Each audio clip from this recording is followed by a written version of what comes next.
धन्यवाद। और सभी संतों को मेरा नमन। सबसे पहले जो रशिया यूक्रेन की लड़ाई चालू है,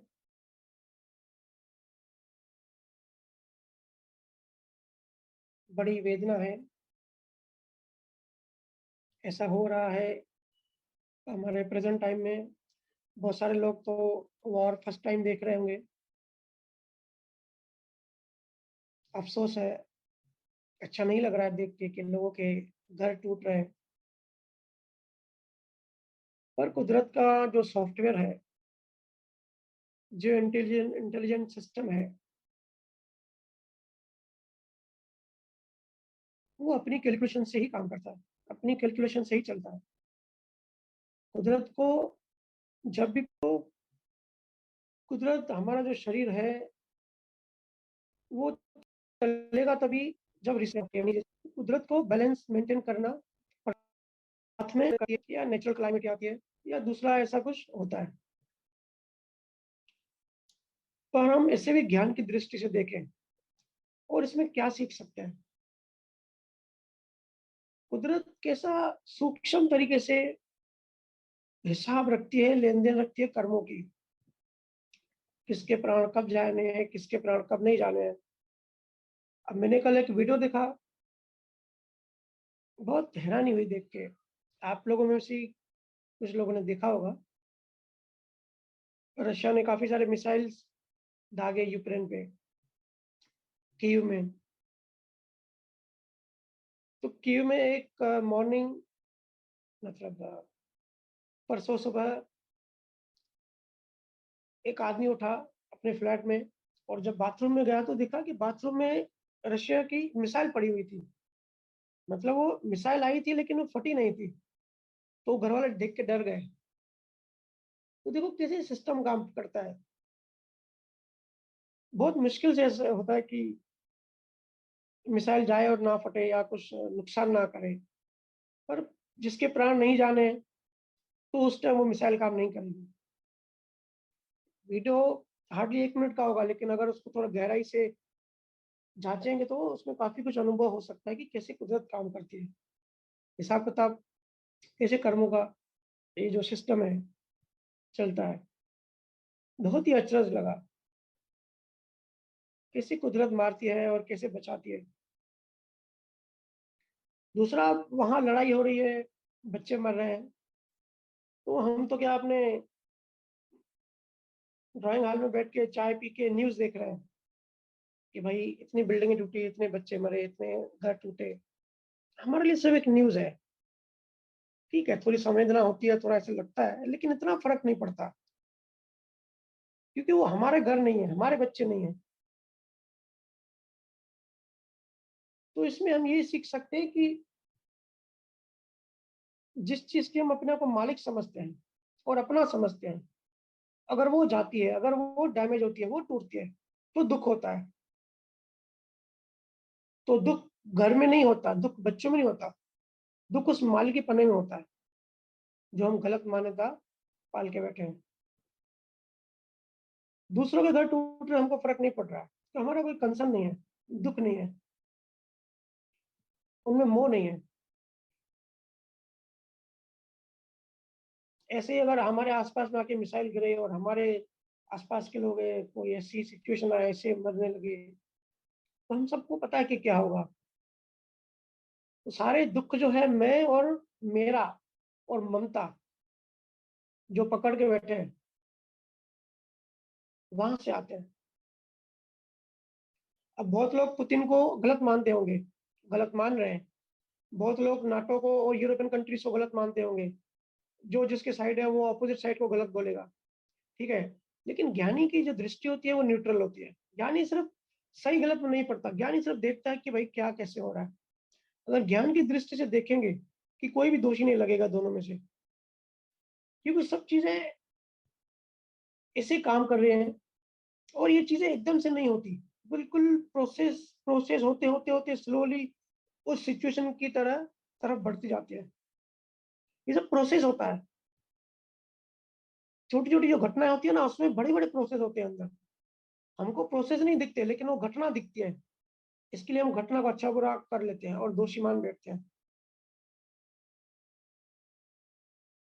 ये जो प्रोसेस वर्ड है, ये मेरा खुद का अनुभव किया हुआ है। मुझे और कोई, आप सबको पता है, मैं जो भी बात करता हूँ, दिल से बात करता हूँ।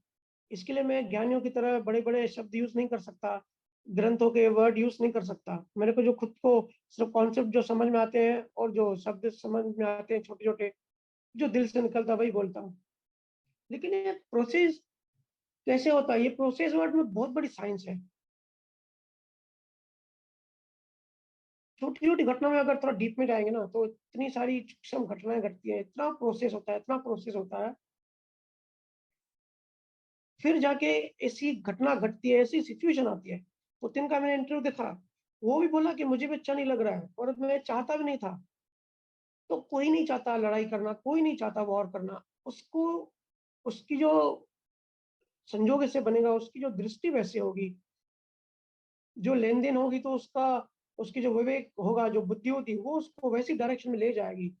उसको वो करना सही लगेगा उस टाइम पे। ये सब जो कुदरत का जो इंटेलिजेंट सॉफ्टवेयर है, वो सब करता रहता है। सब कठपुतलियाँ हैं। तो हम सिर्फ़ प्रार्थना कर सकते हैं कि लड़ाई बंद हो और सुकून और शांति हो सब जगह। क्योंकि लड़ाई, असली लड़ाई तो हम सबकी अपने आप से है। हमारा असली दुश्मन तो हमारे अंदर बैठा है, हमारा जो मन है। हमको उसको, उससे पार जाना है, ठीक है? दूसरा, आज हम बात करेंगे जो हेवीली डिमांडेड सब्जेक्ट है। जब से सत्संग स्टार्ट किया है, सब लोग मुझे बोलते हैं कि इसी सब्जेक्ट पे आप इसकी साइंस बताओ। लेकिन कुछ रीज़न्स की वज़ह से मैं अवॉइड कर रहा था, जो कि है ध्यान, शब्द, सुमिरन, श्रुति, अनाद-नाद। अब सब लोग मुझे कब से बोल रहे हैं कि इसके बारे में थोड़ा डिटेल बताओ, लेकिन हम कभी इस पे चर्चा नहीं करते। उसके अलग रीज़न्स हैं। लेकिन अब मैं देख रहा हूँ कि बेचैनी बढ़ रही है, भ्रम बढ़ रहे हैं और शब्दों की वज़ह से बहुत उलझनें बढ़ रही है। अनुभव बहुत बड़ी बात होती है, बहुत बड़ा कॉन्सेप्ट होता है, और जो हम जो भाषा में बात करते हैं 1% भी नहीं होता। जिन अनुभव को हम शब्द देने की कोशिश करते हैं ना, वो 1%, शब्द लैंग्वेज 1% होता है, अनुभव 100% होता है। तो 99% का जो डिफरेंस होता है ना, वो पूरा भ्रम फैलाता है, उलझन क्रिएट होती है। इसके लिए मैं बार-बार जोर देके कहता हूँ, कॉन्सेप्ट्स को समझो, शब्दों में मत उलझो। अलग देशों में, अलग स्टेट में, अलग कम्युनिटी अलग शब्द यूज़ करती है। जैसे किसी स्टेट में जो चाचा होता है ना, उसको काका कहते हैं, और कहीं-कहीं जो दादू होता है, मतलब फादर का फादर होता है, उसको काका कहते हैं। अलग स्टेट में अलग यूज़ करते हैं। तो शब्दों में हम सब, जो जितने भी धर्म है ना, जितने भी पंथ परंपरा है, सब ऐसे ही शब्दों में गोल-मोल हो गए। इसके लिए शब्दों में, शब्दों को इतनी इम्पोर्टेंस नहीं देनी है। कॉन्सेप्ट को समझो, रिलेशनशिप को समझो। चाचा मतलब क्या? कि भाई, एक पेरेंट्स के जो 2 भाई होते हैं, एक पेरेंट्स के 2 बेटे। तो एक मेरा पापा, एक मेरा चाचा। रिलेशनशिप समझना है, कॉन्सेप्ट समझना है। काका कहते हैं कि अंकल कहते हैं, कि दादा कहते हैं, कि बड़े पापा कहते हैं। शब्दों में मत उलझो। और यहाँ बातें होती है अध्यात्म की। संसार में तो फिर भी चलो दिख जाता है, अनुभव हो जाता है कि ये मेरा मामा है, ये मेरी मासी, ये मेरा चाचा है। वहाँ इतनी कठिनाई नहीं होती। लेकिन अध्यात्म में तो कोई अनुभव है ही नहीं, वहाँ तो पूरा डिपेंड शब्दों पे है। तो जो कन्फ्यूजन्स है, जो उलझन है, बढ़ती जाती है। बहुत सारे भ्रम फैल रहे हैं, और भ्रम फैलते हैं अधूरी जानकारी की वजह, अधूरी अधूरी जानकारी की वजह से। ज्ञानी कहते हैं, आधा सत्य पूरे झूठ से ज्यादा खतरनाक होता है। और ये बात सही होती है। तो इसमें 2-3 बातें बड़े ध्यान से समझना, क्योंकि बहुत सूक्ष्म चीजें हैं। और बहुत सारी एक साथ बहुत सारी चीजें काम करती है और हर चीज का एक अलग रोल होता है। जैसे हम कार चलाते हैं ना, एक साथ कितनी साइंस काम करती है। हम तो सिंपल ड्राइविंग करते हैं, लेकिन गौर किया कभी कि एक साथ कितनी सारी साइंस काम करती है। व्हील्स चलते हैं, व्हील्स की जो बैलेंसिंग होती है, लेफ्ट राइट में जो मुड़ते हैं, उसमें काइनेटिक एनर्जी कैसे काम करती है, उसकी अलग साइंस है। हम तो लेफ्ट घुमा देते हैं, ठीक है, स्टीयरिंग को, लेकिन वो कैसे घूमता है उसकी भी अपने आप में बड़ा सब्जेक्ट है। स्टीयरिंग कैसे घूमता है, इंजन कैसे काम करती है, कैसे ऊर्जा देती है गाड़ी को। वैसे ये जो ध्यान हम कहते हैं ना, प्रोसेस, ये सारे होश कह लो, जागृति कह लो, चेतनता बढ़ाने के सपोर्ट करने की साइंस है। देखो उद्देश्य तो एक ही होता है, अल्टीमेट चीज तो एक ही है कि होश बढ़ाओ, अवेयरनेस बढ़ाओ। कृष्णमूर्ति कहते हैं बोले जीवन में आप कुछ भी नहीं कमाओ, सिर्फ अवेयरनेस बढ़ाओ अपनी। बट अवेयरनेस बढ़ानी कैसी है, इसके लिए सारे सपोर्ट, बहुत सारे सपोर्टिंग सिस्टम है। कुछ लोग सिर्फ ज्ञान मार्ग पकड़ते हैं और कुछ सिर्फ ध्यान मार्ग पकड़ते हैं। मेरा अपना अनुभव ये है कि ये दोनों दोनों साथ चलते हैं। जैसे पक्षी होता है ना, दो विंग्स पे उड़ता है, एक एरोप्लेन जो है दो इंजन पे बैलेंसिंग तरीके से आगे बढ़ता है। तो ध्यान और ज्ञान दोनों पैरेलल बैलेंस तरीके से अगर आगे बढ़ेंगे तो हमारी अध्यात्म में यात्रा आगे बढ़ती रहती है। क्योंकि मोक्ष कह लो या मुक्ति कह लो, मिलेगी तो अपने अनुभव ज्ञान से ही। जब तक ज्ञान अनुभव नहीं होगा, अज्ञानता नहीं मिटेगी, मोक्ष नहीं मिलेगा। लेकिन ये होगा कैसे, ये प्रोसेस कैसे क्रॉस करें। जैसे कोई क्लास में हम पढ़ाई करते हैं, ठीक है, उसको थ्योरी कहते हैं कि पढ़ाई तो कर ली, थ्योरी तो बहुत सारी समझ ली, प्रैक्टिकल नहीं किया। तो बिना प्रैक्टिकल अनुभव नहीं होगा, वो तो सिर्फ हमने पढ़ लिया और लिख लिया। हम सब बुधवार को सुन तो लेते हैं बहुत कुछ। ये ऐसा है कि जैसे हमको स्विमिंग सीखना है और हम क्लासरूम में गए और क्लास में हमको बता दिया कि भाई स्विमिंग ऐसे सीखा जाता है, पानी में जाके हाथ पैर मारते हैं, पहले राइट हैंड मारते हैं, फिर लेफ्ट मारते हैं और अपने आप को हल्का छोड़ देते हैं, है ना। ये सब हमने लिख लिया, उसने लिखा लिया, हमने लिख लिया। अपने आप को हल्का छोड़ दो और श्वास रोक दो। लेकिन ये सब तो थ्योरी हो गई, चलो ठीक है, हमने बुद्धि में ढाल दी, समझ में आ गई, लॉजिकल भी सब सही लगा। लेकिन क्या हमने स्विमिंग सीख जाएंगे क्या सब पढ़ के लिख के। सुना सुना ज्ञान से थ्योरी होता है, जब तक उसको प्रैक्टिकली अनुभव नहीं करोगे। सुन लिया मैं शरीर नहीं हूं, मैं मन भी नहीं हूं, मैं आत्मा हूं, सिर्फ मान लिया, सुन लिया, तो जानोगे कैसे। कोई भी चीज अगर मान ली तो समझो बेहोश हो गए। और सभी तरह की मान्यताएं सिर्फ मान्यताएं होती हैं, परत होती है। अभी तुमने माना हुआ कि तुम शरीर हो, वो भी एक मान्यता है, एक परत है, ठीक है। और किसी ने समझाया तुम आत्मा हो और तुमने मान लिया कि आत्मा हो, वो भी एक परत ही है। वो मानने से तुम्हारे अंदर कुछ नहीं बदला, होश नहीं बढ़ा, होश की ज्योति नहीं बढ़ी, जानना नहीं हुआ। अगर तुमने कोई चीज मान ली, चिंतन नहीं किया, रिसर्च एनालिसिस नहीं किया, तो वहीं के वहीं हो, सिर्फ उल्टे बैठ गए, बैठे वहीं हो, सिर्फ मुंह उधर किया था फिर मुंह उधर कर दिया। जब तक कोई भी चीज मानोगे तो जान नहीं सकते। इसलिए भैया मेरी जोर है कि चिंता मनन करो, ब्लाइंड फॉलो मत करो। क्योंकि अगर जिसे विश्वास कहते हैं ना कि भाई अ, विश्वास करो गुरु के ऊपर, तो उल्टा है। अगर विश्वास करोगे तो कंफर्ट जोन में चले जाओगे, बेहोश हो जाओगे, फिर तो कुछ भी अपना तो पुरुषार्थ ही नहीं करोगे। सोचोगे कि बस गुरु बैठा है करने के लिए। इसलिए विश्वास मत करो, शक करो, बातें मत मानो, सिर्फ सुनो, उसके ऊपर एक्सपेरिमेंट करो। थ्योरी तुमने सुन ली, अनुभव बिना सब ज्ञान चौथा ज्ञान है। और ये अनुभव होता है ध्यान से। ध्यान में तुम शरीर कैसे नहीं हो पता पड़ेगा। ऐसा ठीक है, समझ लिया, मान लिया शरीर नहीं है, लेकिन शरीर कैसे नहीं हो? शरीर से जब दूर जाओगे तभी तो तुमको अनुभव होगा ना। कैसे तुम मन भी नहीं हो? मन के पार कैसे जाया जाता है? अभी बहुत सारी बातें, बहुत सारी चीजें हैं, तो हम सिर्फ सुन लेते हैं, मान लेते हैं, लेकिन ये चीजें हटेंगे, आत्मा अनुभव होगा कैसे? अपने स्वरूप में हम स्थित कैसे होंगे? जब कुछ भी नहीं बचेगा, सिर्फ अवेयरनेस बचती है, सिर्फ होश बचता है, उसको ही कहते हैं कि शुद्धात्मा। शुद्धात्मा में हूँ, जब पूरा खाली हो जाता है, नेति नेति। मरने की जब तक रोज प्रैक्टिस नहीं करोगे,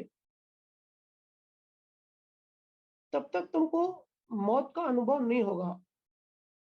और अगर मौत का अनुभव कर लिया, फिर मरते टाइम ध्यान से होश से शरीर छोड़ोगे।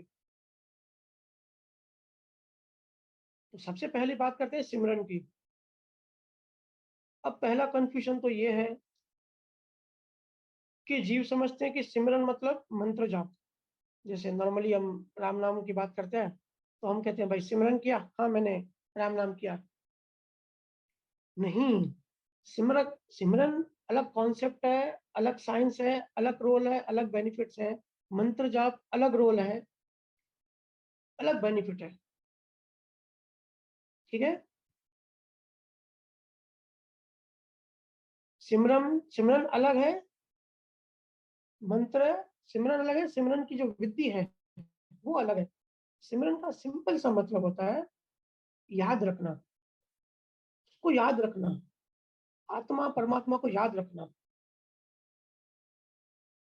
होश रखना कि मैं देह नहीं हूं, होश रखना कि ये सब संसार लेन देन से चलता है, हिसाब स्वरूप है, हिसाब से चलता है। होश रखना, याद रखना कि कोई दोषी नहीं है, हम सब यहाँ मेहमान हैं। याद रखना कि ब्रह्म सत्य जगत मिथ्या। संतों ने कहा है सिमरो सिमरो सुख पाओ।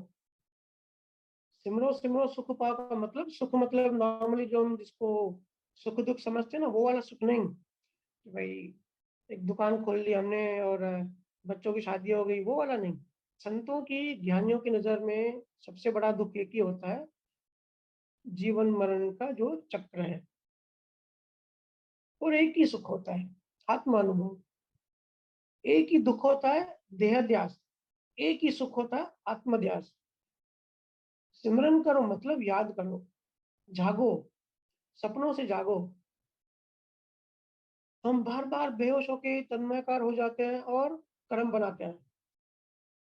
बार बार याद रखेंगे, होश में रहेंगे तो कर्म नहीं बनेंगे, क्योंकि कर्मों की हमने काफी बार चर्चा की है।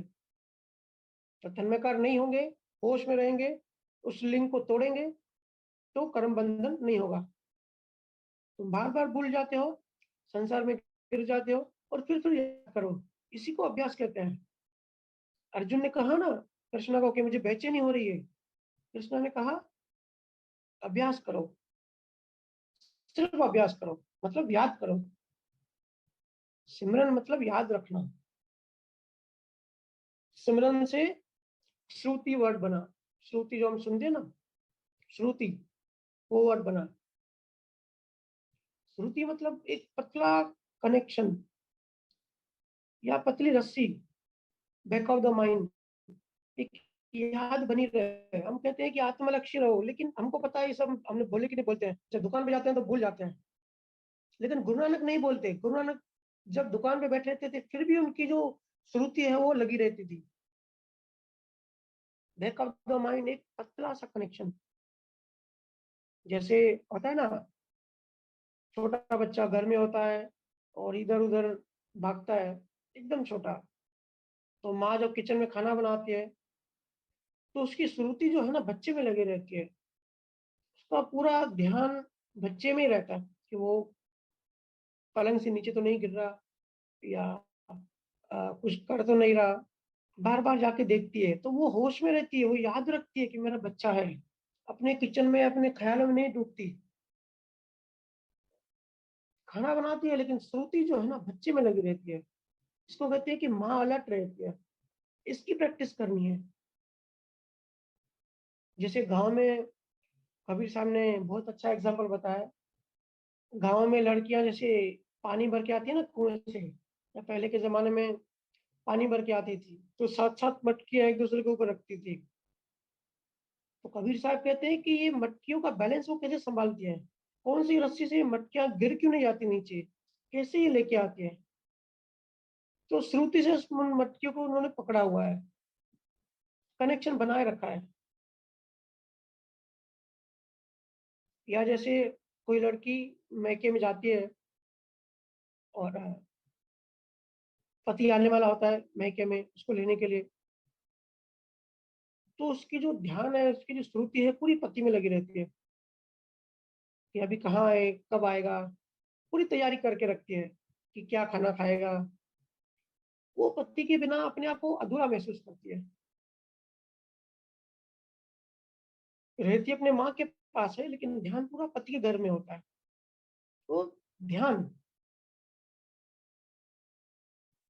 याद, सिमरन मतलब याद करना। इसी याद को दादा भगवान जागृति कहते हैं। जागृति में रहना या सेपरेट रहना। और भूल गए कि फिर गिर गए संसार में, और फिर संसार तो है ही, तंग करेगा आपको।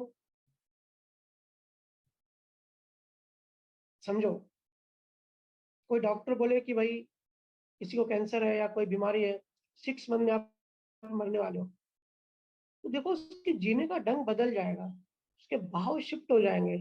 वो फिर बेहोशी में नहीं जिएगा, वो बार बार याद रखेगा। आत्मा परमात्मा ज्ञान जो भी उसकी समझ में है, बार बार उसको याद करेगा, अलर्ट रहने की कोशिश करेगा। फिर वो बेहोशी में नहीं जी सकता।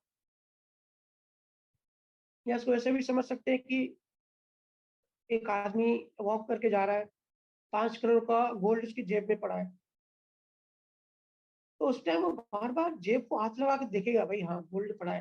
वो याद करेगा, वो सिमरन करेगा, गोल्ड का करेगा लेकिन सिमरन करेगा।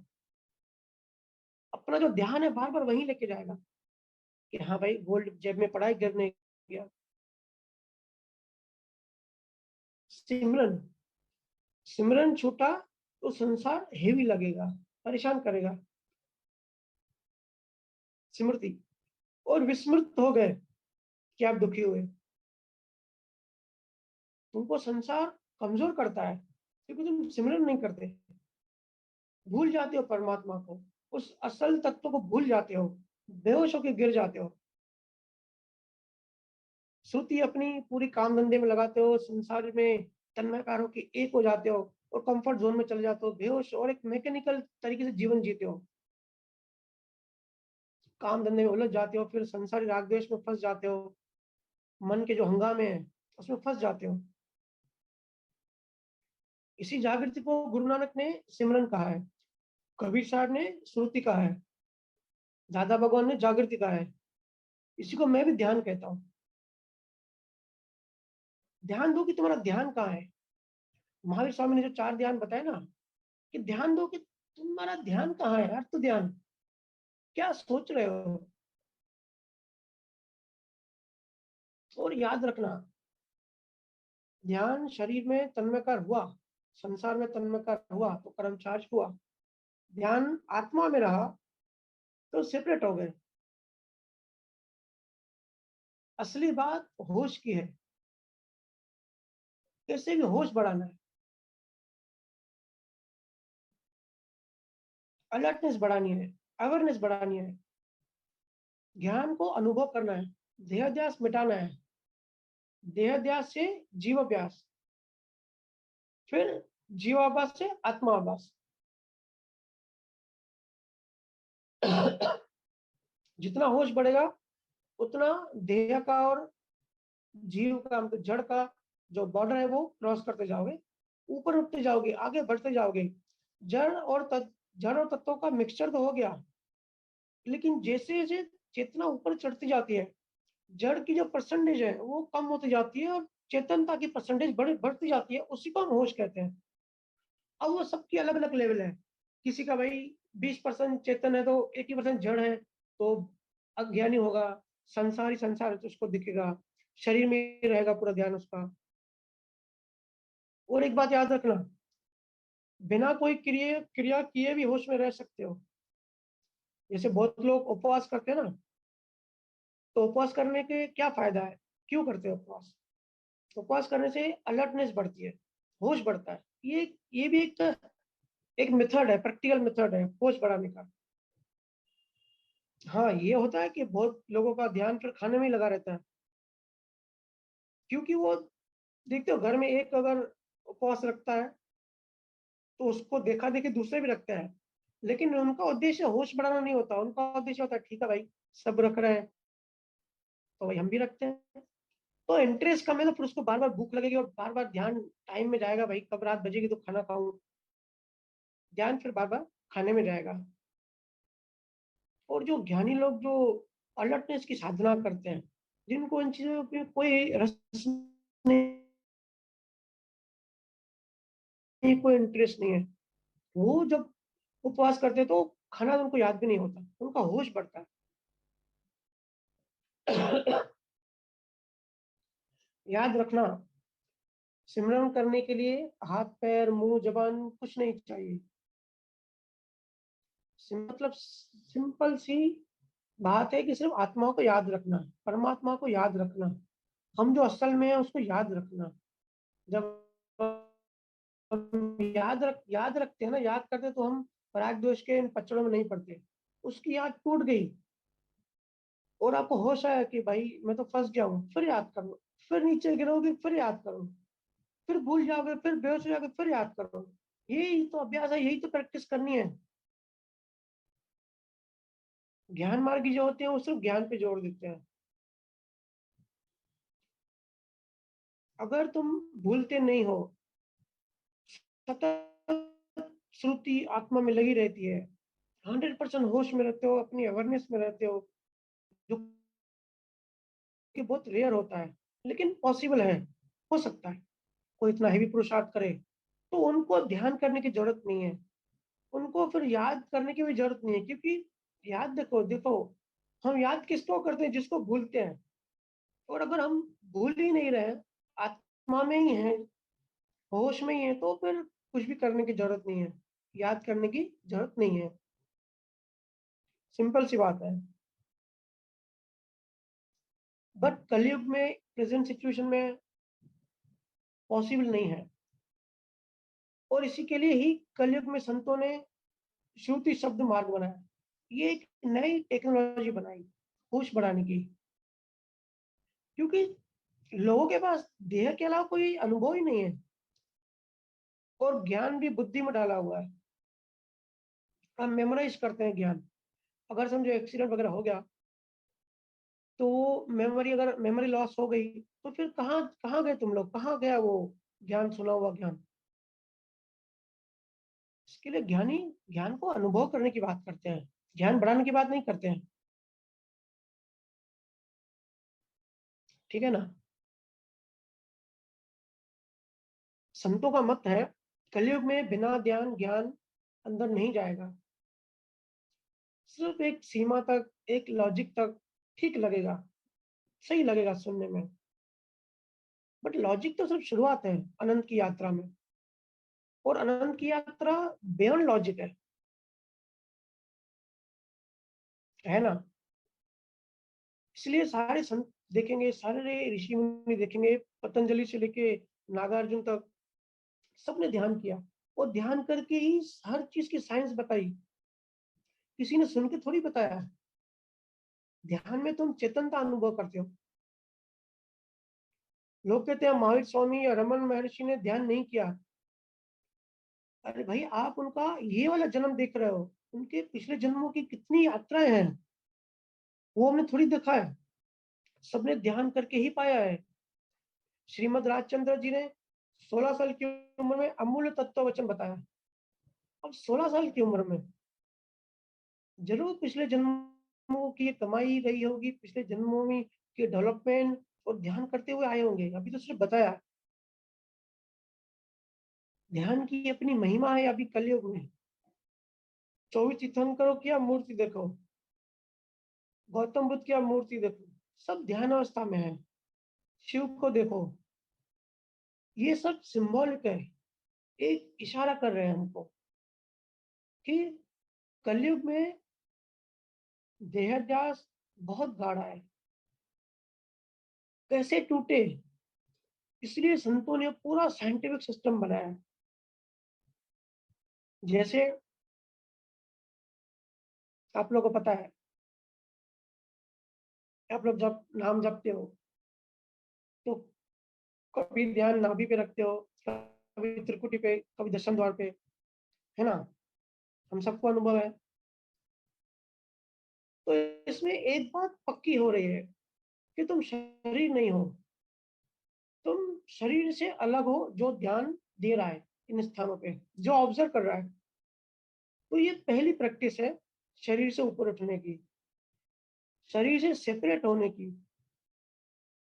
ये आपका नोइंगली अननोइंगली अभ्यास हो रहा है। इधर ध्यान सुनोगे मैं शरीर नहीं हूँ, और उधर ऑब्जर्व करोगे शरीर से दूर हटके, शरीर अलग है, ध्यान देखने वाला अलग है। तो ये बात थोड़ी पक्की होती जाएगी। अंडरस्टैंडिंग धीरे धीरे बढ़ेगी। मैंने कहा ना, प्रोसेस है, हर चीज स्टेप बाय स्टेप प्रोसेस होता है, और उसी को मेथड कहते हैं। और सारे मेथडों को मिला के उसी को साइंस कहते हैं। Science, what is science? Methods को, बहुत सारे मेथड्स का कॉम्बिनेशन होता है। और मेथड मतलब क्या? मेथड का मतलब होता है स्टेप बाय स्टेप कोई चीज होना। पूरा का पूरा साइंटिफिक प्रोसेस है।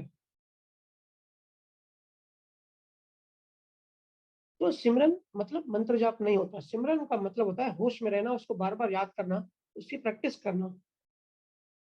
कृष्णा से लेके सारे संतों ने इसको अलग शब्दों में अलग चीज कही है।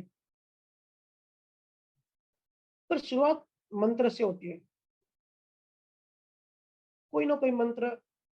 अब इसमें भी लोग उलझे हुए हैं कि भाई कौन सा मंत्र जपना चाहिए, क्योंकि अभी हम शरीर में हैं और हमको यात्रा करनी है। तो हम यात्रा वहीं से स्टार्ट करते हैं जहां हम होते हैं। तो इस टाइम हम शरीर में हैं, तो शरीर की जो यात्रा है वो शुरू होती है मंत्र जाप से। बट इसमें भी कंफ्यूजन है कि कौन सा मंत्र सबसे श्रेष्ठ। देखो, हर मंत्र की अपनी अपनी एक ऊर्जा होती है, और हर मंत्र का एक ही काम होता है। आपके ब्रेन के जो अल्फा सिग्नल्स होते हैं, या माइंड के जो सिग्नल सिस्टम काम करते हैं, जो तरंग हैं, उनको सूक्ष्म करना, ताकि आप इसके बियॉन्ड जा पाओ। हाँ, कोई मंत्र की इंटेंसिटी कम होती है, किसी की ज्यादा होती है, उसकी अलग साइंस है। अब मैं उस डीप में नहीं जाऊंगा। मैं दो चीज के डीप में नहीं जाऊंगा कि एक तो जो गुरु से शब्द मिलता है, या गुरु की महिमा, क्योंकि हम बहुत बार गुरु की महिमा पहले कर चुके हैं। और गुरु की महिमा करने से फिर गुरु को पकड़ लेते हैं, गुरु के शरीर को पकड़ लेते हैं, फिर हम फंस जाते हैं, हमारी यात्रा रुक जाती है। इसके लिए मैं मंत्र कौन सा जपना चाहिए, कौन से मंत्र में कितना पावर है, वो फिर कभी बात करेंगे। और गुरु की महिमा तो के लिए तो शब्द ही कम पड़ते हैं हमेशा। इसके लिए दो चीजें मैं थोड़ा सा साइड में कर रहा हूँ, बात बहुत लंबी हो जाएगी। तो मंत्रों से शुरुआत होती है। कबीर साहब कहते हैं, जाप मरे जपा मरे, अनदहू मर जाए, राम स्नेही ना मरे, कहत कबीर समझाए। कबीर साहब, मुझे तो कभी कभी हैरानी होती है कि मतलब पढ़े लिखे भी नहीं थे, कैसे उनकी समझ थी, इतनी इतनी हेवी बातों को एक दो लाइन में समेट लेते थे। मतलब शब्द कम पड़ते हैं। और मेरा उनके लिए प्रेम है, एक नेचुरल मेरा एक आदर है बचपन से। जब भी उनका नाम सुनता हूँ तो कुछ होता है। अब ये हो सकता है कि किसी जन्म में भी था कबीर के आसपास।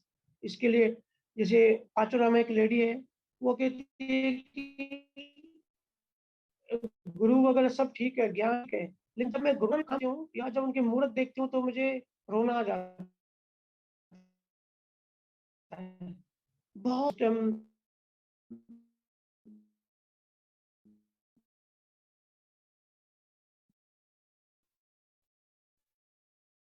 अनकॉन्स कनेक्शंस होते हैं, है ना? जी, वो कहते हैं मुझे कि भैया आप सारे संत और सारे बुद्धिजीवी, सारे लेजेंडरी हुए दुनिया की, सबकी रिसर्च करते हो, सबकी बात करते हैं, लेकिन कबीर का नाम थोड़ा ज़्यादा लेते हैं। तो ऐसा मैं इंटेंशन नहीं करता क्योंकि जो अंदर से निकलता है वही नेचुरली जो बोलता हूँ। लेकिन हाँ, कबीर के लिए मेरे अंदर बहुत रिस्पेक्ट है, बहुत प्रेम है। ऐसा लगता है कि कितने बड़े ज्ञानी हुए। एक अनपढ़ इंसान कितनी बड़ी-बड़ी बातें 2-2 लाइन्स में समेट के बोल गया। और एक चीज़ कही है कबीर साहब ने, हम वासी उस देश के जहाँ पार ब्रह्म का खेल, दिया जले अगम का बिन बाती बिन तेल। एक एक लाइन में बहुत गहरी गहरी बातें हैं, पूरा ब्रह्म ज्ञान आ जाता है इनके 4 लाइनों में। तो कॉन्सेप्ट को समझो। जब हम मंत्र जाप करते हैं, शुरुआत करते हैं और थोड़ा अंदर जाते हैं, ये जो मैं बात कह रहा हूँ ये दशम द्वार के बाद की बातें हैं, ठीक है? पहले वाले की बात नहीं है। फिर क्योंकि उनको एक लिमिट तक यात्रा करनी होती है। तो सबसे पहले जब हम अंदर जाते हैं, जाप बंद हो जाता है मुंह से। आप सब लोग मुझे बता दें कि नेचुरली हमारा मुंह बंद हो जाता है और बंद होना ही चाहिए, बंद करना ही होता है। राम नाम एक लिमिट के बाद बंद करना पड़ता है, कोई भी मंत्र जाप बंद करना ही पड़ता है, सिर्फ शुरुआत होती है उससे। तो जब बंद हो जाता है, तुम जो डिस्चार्ज वाले जो हमारे जो 5 इंद्रियों वाला जो शरीर है उसके आगे निकल जाते हो, चार्ज वाले पार्ट में आ जाते हो, ठीक है? अब यहाँ भी कंफ्यूजन है। कुछ लोगों ने मंत्र को जकड़ रखा है, पकड़ रखा है बड़ी गहराई से। हम देखते हैं ना कुछ जीव फोर्स करते हैं कि राम नाम ही जपो, राम नाम ही जपो, या 5-5 घंटे सिमरन करेंगे, जाप करेंगे। और कुछ लोग कहते हैं कि इसको छोड़ो, उसको ये इसकी करने की जरूरत नहीं है, बिना समझे, बिना इसकी साइंस और कॉन्सेप्ट समझे लड़ाई चलती रहती है। अरे भाई, ना पकड़ना है ना छोड़ना है, सिर्फ ऊपर उठना है, शुरुआत करके बैठना है। फिर धीरे धीरे जैसे हम अंदर जाते हैं अपने, खुद ही मुंह बंद हो जाता है, खुद ही मंत्र छूट जाता है, छोड़ने की जरूरत भी नहीं पड़ती। छूटता ही है, छूटना ही चाहिए। ध्यान जरूरी है। ध्यान मतलब सिर्फ बैठ गए और राम नाम सिमरन किया, वो नहीं है। वो तो मैकेनिकल हो गया। वो तो ठीक है, डिस्चार्ज में लाए थे। और सुखराम जी महाराज ने भी इसकी काफी फल फूल वाले जो उनका ग्रंथ है उनमें बताया है कि क्या करने से क्या फल मिलता है और क्या करने से राम नाम आप सिमरन करते हो, ठीक है? मैं जिस ध्यान की बात कर रहा हूँ वो अलग है। ध्यान का मतलब जो मैं अनुभव करता हूँ, मंत्र से शुरू होके फिर अजपा में जाओगे। अजपा मतलब कोई भी चीज हम कॉन्शियसली करते हैं फिर सबकॉन्शियस में जाता है, फिर वो ऑटोमेटिक रिपीट होता है ना? फिर शब्द नाद सुनाई देता है, फिर मुंह से मंत्र खुद ही बंद हो जाता है। फिर सूक्ष्म हम सूक्ष्मता अनुभव करते जाते हैं। तो जब नाद सुनाई देता है तब हम अजबा से भी पार चले जाते हैं।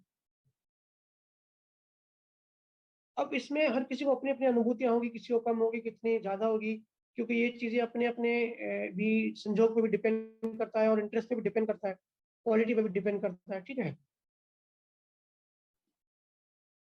मैं कह रहा हूँ जो मैं अनुभव करता हूँ।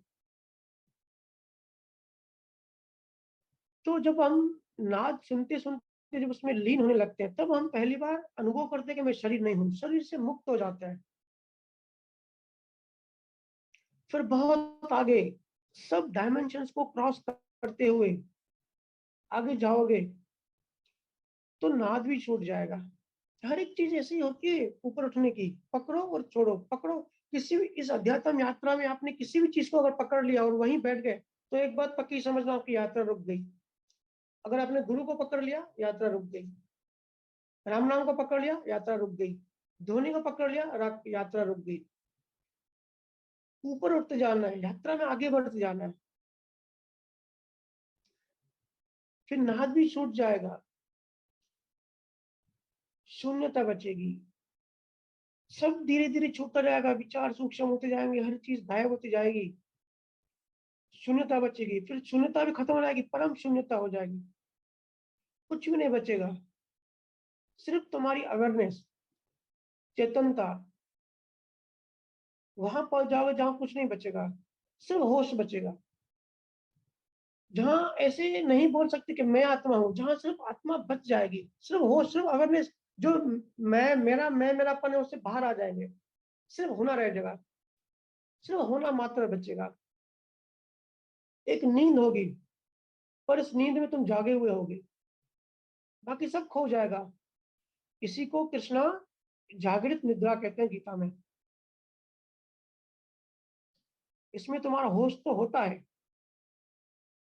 तुम्हारी देह खो जाती है, शरीर खो जाता है, और उल्टा तुम्हारी वाली जो नींद है, उसमें देह भी खो जाती है और तुम्हारा होश भी खो जाता है। ये फर्क है ध्यान और नींद का। नींद में तो तुम्हारा शरीर भी खो जाता है, तुम्हारा होना भी खो जाता है, होश भी खो जाता है। ध्यान की परम गहराई में जब पहुंचते हो, तभी भी ऐसे होता है, सब कुछ खो जाता है, शरीर, विचार, संसार, आसपास सब खो जाएगा, सिर्फ होना मात्र रह जाएगा, अवेयरनेस रह जाएगा, होना बच जाएगा। और भी कुछ कंफ्यूजन है कि ध्यान मतलब कंसंट्रेशन।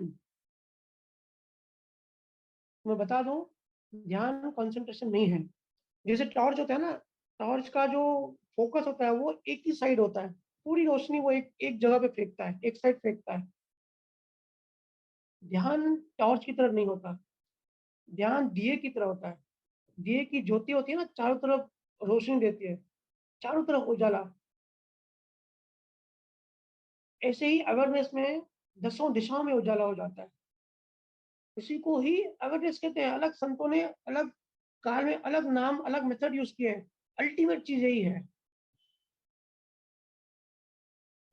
संतों ने तीन अवस्थाएं कही है: जागृत अवस्था, सपना और सुषुप्ति। ये जो ध्वनि तुम सुनते हो, ये सनातन सत्य है। ये चौथी अवस्था में ले जाता है, जो तीनों अवस्था में कॉमन है। कुछ तो चीज होगी ना कॉमन। हम जब सपना देखते हैं तो सपना ही मानते हैं, फिर जब कन्वर्ट होता है जागृति में, तो हम सोचते हैं अरे ये तो सपना था, हम जागृति में आ गए। फिर हम जब गहरी नींद में सोते हैं, साइकिल चलती है, आगे बढ़ते हैं, अरे गहरी नींद में सोए। तो तीनों में कॉमन चीज तो है, उसको चौथा कहते हैं, चेतनता।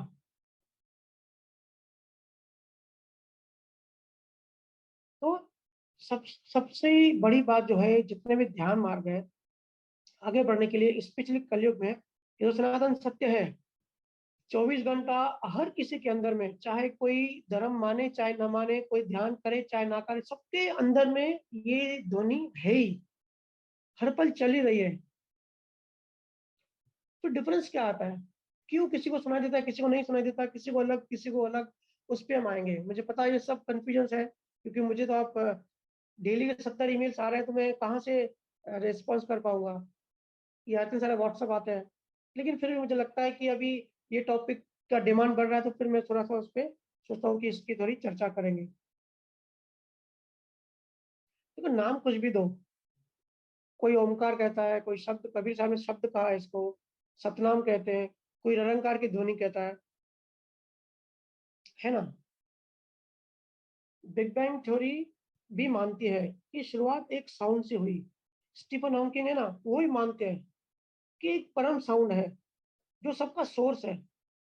अब साउंड मतलब ये वाली आवाज मत समझना जो नॉर्मल संसारी हम जिसको एक ही साउंड वेव मान के साउंड मानते हैं। बोलने में वो साउंड कहा जाएगा, ध्वनि कही जाएगी, लेकिन वो बियॉन्ड है। अब स्टीफन हॉकिंग तो कोई ध्यान नहीं करते थे, वो तो चाणक्य से भी ज़्यादा मतलब परमात्मा को रिजेक्ट करते थे कि भगवान है ही नहीं, परमात्मा है ही नहीं। तो बड़ा पहुँचा हुआ साइंटिस्ट था, बहुत बड़ा थिंकर था हमारे टाइम में, ब्रिटिश साइंटिस्ट। तो नाद जो है, ध्वनि जो है वो मूल है।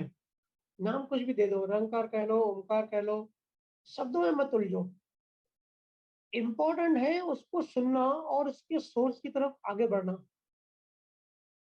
कबीर ने और एक बात कही है, माला जपू, माला जपू ना कर पाऊं, न कर जपूं, मुख से कहूं न राम, राम हमारा हमें जपे, हम पाए विश्राम। इसी संदर्भ में कबीर साहब कह रहे हैं। तो ध्वनि कैसे सुनते हैं, पहले उसको समझते हैं कि नॉर्मल ध्वनि भी जो होती है, जो हम बात कर रहे हैं अभी, मैं बोल रहा हूँ, सब सुन रहे हैं, तो ये भी कैसे सुनते हैं, शरीर से कैसे जुदा होते हैं हम, ये सब केमिकल रिएक्शंस कैसे काम करते हैं। देखो, जो कान का डॉक्टर होगा उसको पता होगा।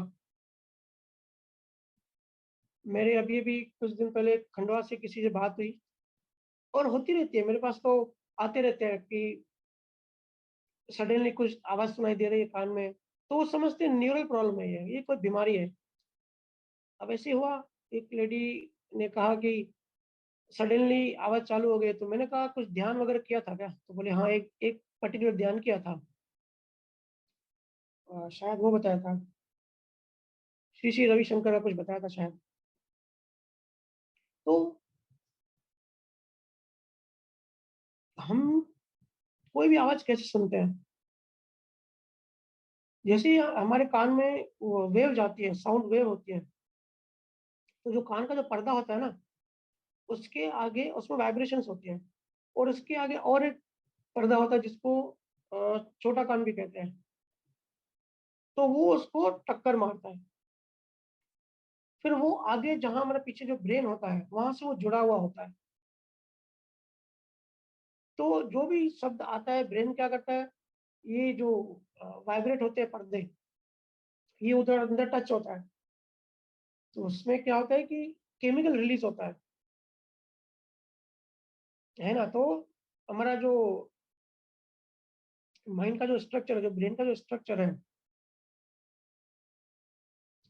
अलग टाइप की रिएक्शन पे अलग टाइप की केमिकल रिलीज करता है, और इसी के लिए हम देहदास जल्दी नहीं छोड़ पाते, क्योंकि केमिकल्स आते हैं, केमिकल वजह से हम जुड़े हुए हैं ब्रेन से, बहुत गहरे तरीके से जुड़े हुए हैं।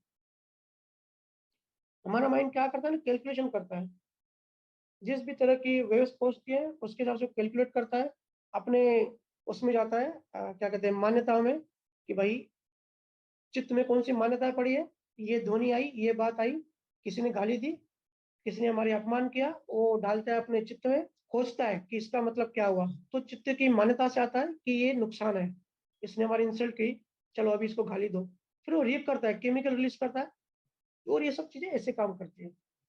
ठीक है, ये जो ध्वनि जिसकी मैं बात कर रहा हूँ, ये माइंड इसकी कैलकुलेशन नहीं कर सकता, माइंड कंफ्यूज हो जाता है, ब्रेन कंफ्यूज हो जाता है कि ध्वनि क्या है। इसके लिए हम इजीली चार्ज वाले पार्ट में जा सकते हैं, क्योंकि कोई केमिकल रिलीज नहीं होता तो पकड़ ढीली हो जाती है। तन्मयकार जो मैं कहता हूँ, तन्मयकार क्यों है, तो ये जो केमिकल्स है ना, ये बहुत बड़ा ये है, पकड़ है, एक तरह की जोड़े रखता है। तो जब हम कंटिन्यू सुनते हैं, तो हम ऊपर उठते जाते हैं, चीजें छूटती जाती हैं, सब धीरे धीरे होता जाता है, और सब अलग अलग चीजें एक चीज में विलीन होती जाती हैं। जो अच्छे से करते हैं उनको पता होगा, उनको अनुभव भी होगा, काफी जीवों का अच्छा अनुभव है इन चीजों में। नाद आपको कॉन्शियस, फिर सबकॉन्शियस, फिर अनकॉन्शियस की भी पार लेके जाता है, और ये सबके अंदर बज ही रहा है, सबके अंदर चल ही रहा है। बहुत जीव मिलते हैं और बहुत कंफ्यूजन भी है, मेरे से तो लोग पूछते हैं कि उसने तो कोई ध्यान नहीं किया, उसने तो कोई भक्ति नहीं करी। और कितने क्रिश्चियन लोग मिलते हैं कि भाई मुझे भी सुनाई देता है, वो क्या कहते हैं, झिंगुर का, झिंगुर जो होता है ना, सन्नाटे की आवाज, वो सुनाई देता है। मुझे बड़ी हंसी आती है कि कितनी कितनी कंफ्यूजन है। सीधी सी बात है भाई, जो जिसको भी सुनाई देता है ना, इसका मतलब पिछले जन्म में कोई ना कोई साधना की होगी, थोड़ा सा मन के पार जाने की कोशिश की होगी तो उसके फल स्वरूप उसको सुनाई देती है। ठीक है, ये ध्यान का फल होता है। मैं कहता हूँ ना, और सारे संत कहते हैं, जो भी हम अभी कर रहे हैं ना, ये हमने फर्स्ट टाइम नहीं कर रहे हैं, अभी कर रहे हैं, मतलब हमने बीज बनाया। और बीज कैसे बना, पिछले जन्म में भी हम तन्मय कर दे, मतलब पिछले जन्म में भी ऐसा डिस्चार्ज था। तो ये जो साइकिल है ना, साइकिल चलती रहती है गोल गोल, वही वही होता है बार बार। हम सब कभी कबीर के साथ होंगे, कभी गुरु नानक के शिष्य होंगे, और ये सब ध्यान किए होंगे, है ना। तो ये सब वही वही होता है, हम सब भी ध्यान करते हुए आए हैं। अलग अलग धर्मों में, अलग संप्रदाय में, तेरापंथी संप्रदाय और काफी अलग धर्मों में अलग क्या कहते हैं, ध्यान साधना करते हैं। ठीक है, अलग तरीके की आवाज आती है, मैं आऊंगा उस पर। पहले बात करते हैं कि कुछ जीव कहते हैं कि किसी को राइट साइड से सुनाई देता है, किसी को लेफ्ट साइड सुनाई देता है, ये सब क्या है। तो राइट या लेफ्ट इन चीजों पे मत पढ़ो, ध्यान आपका अपना दसम द्वार के ऊपर रखो। जब भी आप ध्यान में बैठते हो, ये सब मर्ज होता जाएगा। जैसे मर्ज हुआ ऊपर, एक रस्सी की तरह। अभी सबको अनुभव है, मुझे पता है, सब आप बताते हैं कि कोई चीज ऊपर खींच रही होती है, कोई चीज पुल करती है, ऐसा लगता है।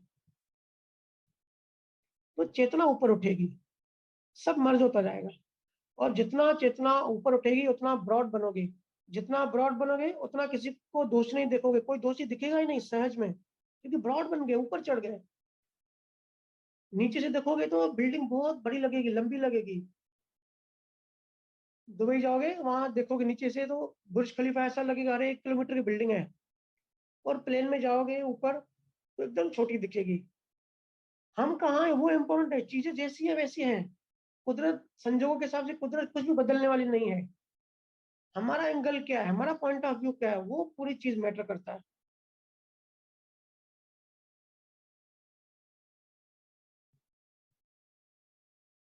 तो लेफ्ट राइट इन चीजों में नहीं ध्यान देना है। किसी को झिंगूर जैसा लगता है, किसी को वीणा, किसी को शंख, किसी को घंटे जैसी आवाज लगती है, किसी को सन्नाटे जैसे। शब्दों में मत उलझो, हमको क्या फायदा लेना है, कैसे आगे बढ़ाना है, कैसे होश बढ़ाना है, उस पर फोकस करो। किसी चीज में कोई लड़ाई मत करो। हर चीज का एक बेनिफिट है अपना, हर चीज का एक अपना रोल होता है। इतना समझ लो कि जो भी अनुभवी ज्ञानी होता है, गुरु होता है, जो लेवल का होता है, अगर उससे हम नाम लेते हैं तो उतनी ऊंची लेवल तो हमारी ऑलरेडी हो जाती है ना। जैसे डिफरेंट डिफरेंट पंथों में डिफरेंट ध्वनि क्यों सुनाई देती है। कुछ कहते हैं कि हमारी आवाज सही है, दूसरे पंथों में तो माया की ध्वनि है, वो तो काल की ध्वनि है, और हमारा सही है। ये जो बात है ना कि हम सही, हमारा गुरु सही, हमारा पंथ सही, सबसे पहले ये बात छोड़ो। ये पकड़ के बैठे हो तो बेहोश हो गए, फिर आध्यात्म में यात्रा नहीं बढ़ती। हमारा पंथ ही सही, हमारा धर्म सही, ये जक्कड़ वाली मान्यता है, कट्टरपंथी बनाता है। और कट्टरपंथी का मतलब होता है कठोर बनना, फिर हम कठोर बन जाते हैं, हम सहज नहीं बन जाते। कभी भी याद रखना, जो कठोर जमीन होती है ना, उसमें बीज कभी भी वो बड़ा नहीं होता है। सॉफ्ट सॉफ्ट जमीन होती है ना, वो ही उपजाऊ होती है। वहीं बीज डालोगे, वो वहीं से पेड़ बनेगा। तो ऊपर चढ़ते जाओ। ऐसा क्यों होता है कि अलग पंथों में अलग लोगों को ध्यान करे चाहे ना करे अलग ध्वनि सुनाई देती है। ठीक है, ये तो बता दिया कि ध्यान से कनेक्टेड है वो इंसान, क्योंकि अंदर तो है ही, सनातन सत्य तो अंदर है ही। ये तो बिग बैंग से भी, साइंस तो अभी 1927 से मान रहा है कि है, लेकिन संतों ने तो बहुत पहले ही बता दिया है कि ये कुछ है अंदर। ठीक है, फिर भी अलग अलग क्यों होती है। जैसे रोशनी, पता है लाइट जो होती है ना, लाइट की फ्रीक्वेंसी होती है, लाइट की फ्रीक्वेंसी जैसे बदलती है, लाइट जितनी ऊपर चढ़ती है उसके कलर बदलते रहते हैं। जैसे रेनबो होता है ना, रेनबो, बारिश में रेनबो बनता है, तो उसका तो एक ही कलर होता है, एक्चुअली व्हाइट कलर होता है, लेकिन उसकी फ्रीक्वेंसी अलग अलग होती है तो 7 कलर दिखते हैं हमको। ऐसे ही हमारी चेतना कौन सी लेवल पर है, हम कहाँ खड़े हैं, उसके अकॉर्डिंग हमको ध्वनि सुनाई देती है। जितना हम नीचे हैं उतनी आवाज स्थूल सुनाई देगी। पहले तो ध्यान करके अंदर जाओगे तो अंदर तो है ही, ध्वनि सुनाई देना चालू हो जाएगी। लेकिन किसी किन किन लोगों को बहुत ज्यादा स्थूल सुनाई देती है, किन को बहुत ज्यादा सूक्ष्म। तो हम किस लेवल पर हैं उसके अकॉर्डिंग वो अलग अलग ध्वनि होती है। ये बोलना छोड़ दो कि वो माया की ध्वनि है, वो ये है वो है, बस वो नीचे है वो ऊपर है, ऊपर नीचे की बात होती है। वो भी भाषा में बोलने का मतलब होता है। अनुभव तो वो बता ही नहीं सकता कि वो डिफरेंट डायमेंशन होता है। जैसे लिफ्ट होती है ना, लिफ्ट 15 माले की समझो बिल्डिंग है, तो कोई सेकंड फ्लोर पे खड़ा है, कोई फिफ्थ फ्लोर पे खड़ा है, कोई 10th फ्लोर पे खड़ा है, बट उनकी लिफ्ट एक ही होती है। तो अगर ऊपर चढ़ना है तो उसी लिफ्ट को पकड़ के ऊपर चढ़ना पड़ेगा। तो इम्पोर्टेंट ये नहीं है कौन सी ध्वनि सुनाई दे रही है कौन सी नहीं दे रही है, इम्पोर्टेंट है होश बढ़ाना। सहज बैठ जाओ, शुरुआत करो मंत्र से, फिर मंत्र भी बंद हो जाएगा, मुंह भी बंद कर दो और जपा भी बंद हो जाएगा। शांति और साइलेंट बैठे रहो, अपने 5 इंद्रिय 5 तत्व वाले शरीर को छोड़ दो, उसको वहीं बैठने दो। फिर आप आगे की यात्रा करोगे, अंदर की यात्रा करोगे। अंदर की जब यात्रा करोगे, जब ध्वनि सुनोगे तो ऊपर चढ़ना आपका शुरू हो जाएगा। जितना ऊपर चढ़ते जाओगे उतनी वो ध्वनि सब मर्ज होके एक हो जाएगी और पतली होती जाएगी, पतली होती जाएगी, मीठी होती जाएगी। धीरे धीरे जितना ऊपर चढ़ोगे वो पतली होते होते होते गायब हो जाएगी, तो बंद हो जाएगी। नाद को सिर्फ सुनना नहीं है, बहुत लोग ये भी गलती करते हैं कि सिर्फ सुन के बैठ जाते हैं। सुनना नहीं है, वो किस सोर्स से आ रही है उसके पीछे जाना है। एक रस्सी की तरह पकड़ के ऊपर उठना है। जैसे इसको मीन मार्ग भी कहते हैं संत। मीन मतलब मछली। मछली जो होती है ना, जिस सोर्स से पानी आता है, जहां से पानी आता है मछली वहां जाती है। तो शब्द भी जहां से आ रहा है, शुरुआत में आपको सब डिफिकल्ट लगेगा, लेकिन जो जिनको अभ्यास है, जिनको प्रैक्टिस है, उनको पता है, सहज हो जाता है। धीरे धीरे धीरे धीरे धीरे धीरे सोर्स की तरफ जाना है। काफी जीव मुझे गुरुमंडल के बारे में पूछते हैं, लेकिन ठीक है मैं यहाँ बता नहीं सकता, क्योंकि अपने अपने अनुभव की बात होती है। लेकिन ऊपर चढ़ना है, ये इंपॉर्टेंट है। ऊपर चढ़ना मतलब होश बढ़ाना। सवाल ये नहीं कि कौन सी आवाज है कौन सी ध्वनि है, सवाल ये कि आप लीन हो रहे हो कि नहीं हो रहे हो। वो परम शक्ति आपको खुद ही ऊपर खींचेगी, खुद ही आपको पुल फील होता है ना साफ सबको। ग्रेविटी का जो सिद्धांत है ना, ग्रेविटी का, ग्रेविटी नीचे खींचती है। वैसे ही और एक सिद्धांत होता है ब्लिस का, ब्लिस ऊपर खींचती है। वैसे मैं बता दूं ग्रेविटी का जो सिद्धांत है, क्योंकि सिद्धांत भी एक एक कार्य, एक काल में और एक लोकेशन पे वो काम करता है, फिट होता है। जैसे हर स्टेट के अलग सिद्धांत होते हैं, नियम होते हैं। महाराष्ट्र का अलग है, आंध्र प्रदेश के अलग है, जम्मू कश्मीर का अलग है ना।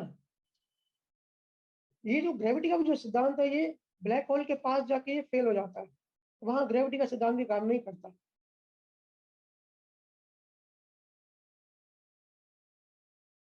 ऋषियों ने काफी रिसर्च करी इस पे। मैं उपनिषद पढ़ के बहुत हैरान हूँ कि किसी किसी खोजी करके रखी है। ऋषि तो कहते हैं कि ध्वनि पार ब्रह्म की सत्ता है। उपनिषद परमात्मा को तत्व कहते हैं और वेद उसको ही ध्वनि कहते हैं। मंडूक उपनिषद के जो ज्ञाता है अंगार ऋषि, उन्होंने कहा है ध्वनि सबसे श्रेष्ठ साधना है होश बढ़ाने के लिए। गुरु नानक ने कहा है अकाल पुरुष, वो अकाल पुरुष है। काल मतलब टाइम, अकाल मतलब बियॉन्ड टाइम। वहां जाना है, वो जो जिसको हम आत्मा कहते हैं या शून्य कहते हैं, वो बियॉन्ड टाइम है,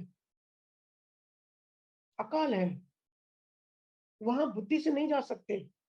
बुद्धि के बियॉन्ड, लॉजिक के बियॉन्ड ध्वनि की रस्सी पकड़ के जा सकते हैं, वो दूसरे डायमेंशन है। नाद जो है ना, ये ध्वनि है, ये काल के परे ले जाती है। शब्द जो होता है वो, शब्द मतलब वही नाद, ये पति होता है संतों की भाषा में। और सूरज जो होती है, जो चेतना होती है हमारी, वो पत्नी होती है। दोनों ऊपर जाते हैं। नाग अपनी पत्नी को लेकर ऊपर जाता है और मर्ज हो जाता है, दोनों एक हो जाते हैं, फिर कुछ नहीं बचता। मेरे को शब्द नहीं मिल रहे हैं उस डायमेंशंस के अनुभव तो बता भी नहीं सकते, पर जितनी कोशिश हो नियर मैं ट्राई कर रहा हूँ। जैसे बैक्टीरिया होते हैं ना, सूक्ष्म बैक्टीरिया होते हैं, अब हम कहते हैं कि वो सूक्ष्म है, हमको देखने के लिए टेलीस्कोप चाहिए। इतने हम भाषा में यूज करते हैं कि वो तो सूक्ष्म शरीर है, आंखों से दिखते भी नहीं है, इतने छोटे होते हैं। लेकिन बैक्टीरिया एक दूसरे को छोटा नहीं मानते, वो तो अपने आप को पूरा ब्रह्मांड मानते हैं। उनको थोड़ी पता है वो छोटे हैं, वो उनका अलग डायमेंशन है, हमारा अलग डायमेंशन है। धोनी के साथ जब आप अंदर डीप में जाओगे तब क्वांटम फिजिक्स भी छोटा पड़ जाता है उसके आगे।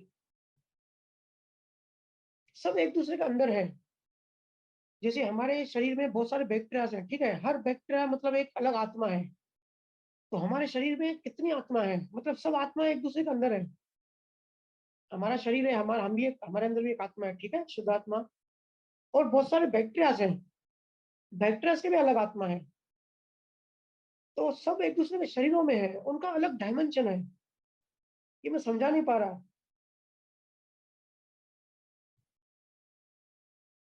इसी के लिए मैं इस बात पे जोर देता हूँ कि ध्यान और ज्ञान जब ये दोनों साथ चलेंगे तभी बात बनेगी। सिर्फ ध्यान करेंगे तो लंबा प्रोसेस हो जाएगा, जैसे हमारे पतंजलि और दूसरे ऋषि मुनियों ने किया है। क्योंकि उस टाइम उम्र बड़ी होती थी, शरीर की जो आयु बड़ी होती थी, कुदरती संजोग ऐसे होते थे, कुदरत का सिस्टम ऐसा होता था, तो वो चल जाता था। अभी ऐसा नहीं। ज्ञान और ध्यान, ज्ञान सुनना है, समझना है, प्रैक्टिकली अप्लाई करना है। और वही जब ध्यान करेंगे, वही उस पर चिंतन मनन करेंगे तो चीजें क्लियर होती जाएंगी। जो क्लाउड होते हैं ना, जो हटते जाएंगे, छटते जाएंगे। क्योंकि मेन चीज है अनुभव। और हमारा माइंड अनुभव थोड़ी करता है, हमारी बुद्धि अनुभव नहीं करती है, बुद्धि तो लॉजिकल है सिर्फ। जब ये चीजें हम अनुभव करते हुए आगे बढ़ेंगे, तब हम कह सकते हैं कि हाँ, ये बात सही है। और अपने अनुभव को कोई भी झुठला नहीं सकता। इसके लिए मैं कहता हूँ कि मैं जो भी कहता हूँ वो मैं मेरा अनुभव आपसे शेयर करता हूँ। मैं अब अथॉराइज अपने अनुभव के लिए हूँ। ऐसे ही सिर्फ सुनना नहीं है। मैं अभी इतनी गुरु महिमा करने की इच्छा होती है, लेकिन करता नहीं हूँ, क्योंकि फिर सब ब्लाइंड हो जाएंगे, ब्लाइंड फॉलो करेंगे। तो ब्लाइंड फॉलो नहीं करना है, चिंतन मनन करना है इन चीजों का।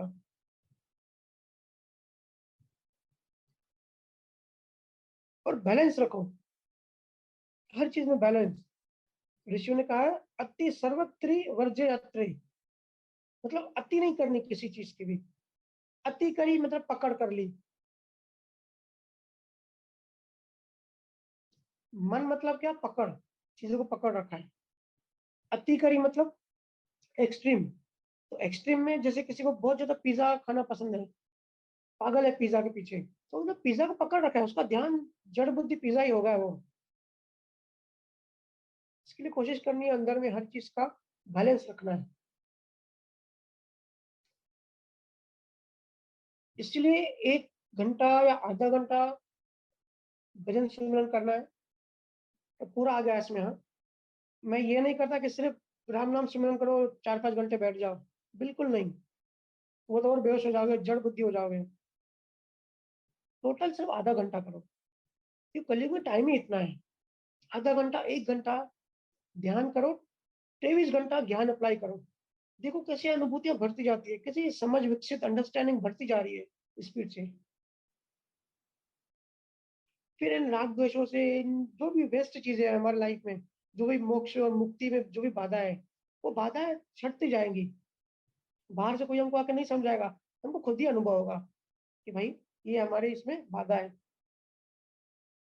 और जिन लोगों को ध्यान करने का संयोग नहीं मिलता, वो बड़े अभागे हैं।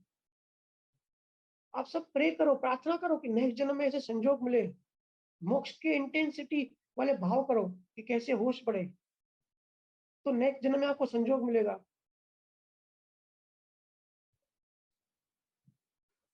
तो क्या करना है, सिंपल सा, बैठना है, जो अभी यात्रा में है, जो जिस स्थान पर है उस स्थान से आगे बढ़ते रहें जैसे बढ़ रहे हैं। मुंह से सुमिरन करना है, यात्रा शुरुआत करनी है मंत्र जाप से। राम नाम का जो ये शब्द है मैं इस्तेमाल क्यों करता हूँ या हम सब क्यों करते हैं कि उसमें इंटेंसिटी थोड़ी ज्यादा है, ब्रेन को माइंड को सूक्ष्म करने की। हर शब्द की अपनी ऊर्जा है, तो वो सूक्ष्म हुए। फिर जब ध्यान हमारा ऊपर चढ़ जाता है दसम द्वार के ऊपर, मुंह से सिमरन बंद कर दी। कोई पकड़ नहीं रखनी, जकड़ की कोई चीज नहीं रखनी है। ऐसे ऐसे हवा में उड़ते हैं ना, प्लेन जैसे रनवे पे दौड़ता है, फिर वो टेक ऑफ करता है, जमीन छोड़ता जाता है, ऊपर चढ़ते जाता है, उसकी जो देखते हैं फ्रीक्वेंसी ऊपर चढ़ती जाती है। वैसे जब हम ध्यान में बैठते हैं 5, 10 मिनट 15 मिनट सिमरन करना है, फिर बंद कर देना है। सिमरन मतलब जो मंत्र जाप करते हैं, फिर बंद कर देना है। फिर ऊपर ध्वनि सुननी है, सिर्फ सुननी नहीं है, पूरे ध्यान से वहां ध्यान लगाना है और पूरा सोर्स में जाने की कोशिश करनी है, सहज कोशिश। करते करते करते करते फिर आप थॉट्स में आ जाओगे, फिर गिर जाओगे, फिर भूल जाओगे, फिर सिमरन, फिर याद करना है, फिर वापस ऊपर चलना है। तो इससे क्या होगा, ये करते करते प्रैक्टिस करते करते ऊपर एस्टेब्लिश हो जाएंगे। हमको एस्टेब्लिश होना है। परम होश का मतलब क्या होता है, परम आत्मा का मतलब क्या होता है? होश जो कभी फिर नीचे नहीं गिरे, एस्टेब्लिश हो जाए। फिर जब ऐसी स्थिति आती है, फिर कुछ भी करने की जरूरत नहीं पड़ती, फिर ध्यान भी अलग से करने की जरूरत नहीं पड़ती, बैठने की भी जरूरत नहीं पड़ती, कुछ भी करने की जरूरत नहीं पड़ती। तो 5 इंद्रियों को, शरीर को, पांचों इंद्रिया बंद करके बैठना है सहज में। बैठ के अपने अंदर की यात्रा शुरू करनी है, अपने अंदर जाना है, ध्वनि को सुनना है, रस्सी की तरह ऊपर पकड़ के थोड़ा थोड़ा थोड़ा ऊपर चढ़ते जाना है, चढ़ते जाना है। और जब उसमें लीन हो जाओगे तो वो भी गायब हो जाओगी, गायब हो जाएगी। फिर सिर्फ आप शून्यता बचेगी और आप बचोगे, कुछ नहीं होगा।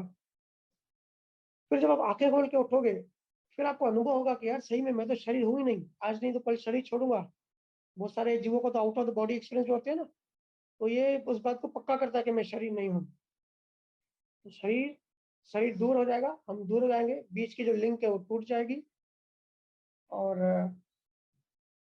जो ज्ञान सुनेंगे वो प्रोसेस होगा, फिर लाइफ में अप्लाई होगा, फिर ये सहज ही होता जाएगा। पहले तो थोड़ी सहज पुरुषार्थ करना पड़ेगा, लेकिन करते करते करते ये प्रैक्टिस हमारे रूटीन में आ जाएगी। ठीक है, फिर आज थोड़ी सी इन सब्जेक्ट पे मैंने थोड़ी चर्चा की। ध्वनि का बहुत टाइम लगेगा और और भी बहुत सारी चीजें हैं जो मैंने नहीं बताई। कभी फ्यूचर में संजोग मिलेगा तो जरूर बताऊंगा। अभी जितना जरूरी समझा उतनी चर्चा कर ली, और अभी सत्संग को यहीं विराम देते हैं। आप सबका बहुत बहुत धन्यवाद, इतना टाइम दिया, इतना सुना। मिलते हैं अब नेक्स्ट बुधवार।